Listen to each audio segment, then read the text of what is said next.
Hi everyone, it's Mona. I hope you're all doing well. For this week, I thought I would finally touch base on some titles that deal with pandemics.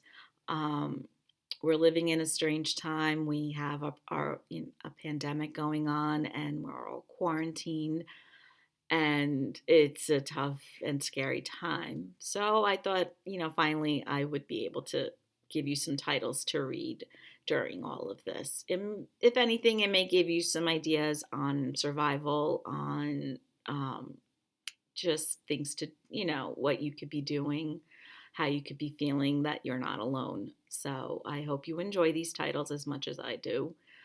The first one I have not read, but it's been around for a long time. It's from 1969. It's called The Andromeda Strain by Michael Crichton. I'm sure many of us have watched the movie, but this book deals with a alien microorganism that crash lands on Earth in nearby a small town in Arizona, and this organism is deadly, which no one knew about when it came first, and it destroys a town. There's a newborn infant and an older gentleman who are your only two survivors. And now you have the government rushing to contain this, and they're not sure how to.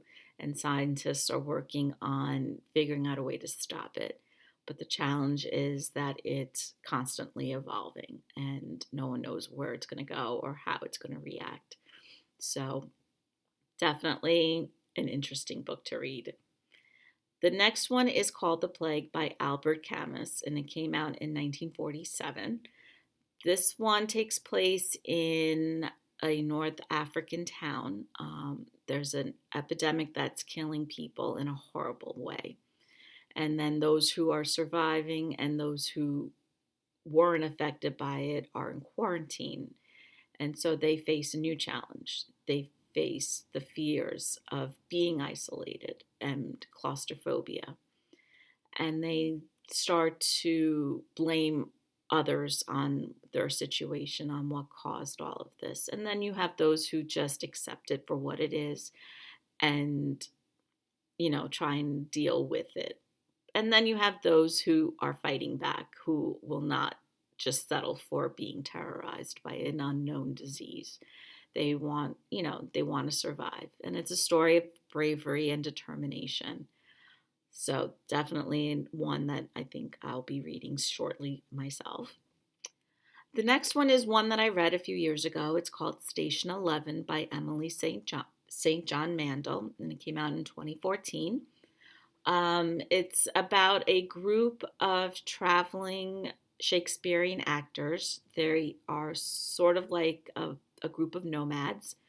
And the story goes back and forth from them traveling to the different little villages and towns to 20 years prior, where a deadly strain of flu, they call it a version of the swine flu, that decimated the world. And they try and keep the arts alive, and it's a really good book. You go back and forth.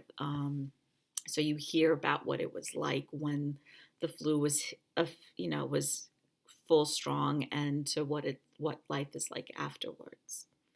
And then finally, I have one of my favorites, and I actually have a copy here because I own it. It's called The Stand. It's a little battered, I know, but I have read this multiple times. I actually had picked this up at the airport back in the early 90s. Um, it's a story about a flu epidemic that was started by the government. It was a strain that they created, but computer and technology accidentally let it loose on the world. But in this book, not everybody gets killed. You have survivors, those who are immune to the strain, and now they are trying to figure out a way to survive in a brand new world. But these survivors are connected by dreams. They all have the same dreams. Um, And in these dreams, it's about good versus evil, and they all meet up at some point to figure out how to create a community and create a society where they can survive with no power, no electricity, how to get life back to normal, so to speak. It's a really good book, great characters, strong characters in here, and it's I think, one of his classic books that he's ever written. So these are just some of the books that I have for you that are based off of pandemic themes. It's by no means to scare anybody. It's all fiction. So, but check them out. You never know. You may relate to one of the characters or one of the feelings. You get ideas on how to pass the time. And basically you're not alone in whatever is going on in your world right now. So I hope you enjoy them. These are all available on Libby in ebook and audiobook form. So please, I hope you check them out, and I will see you again next week. Take care.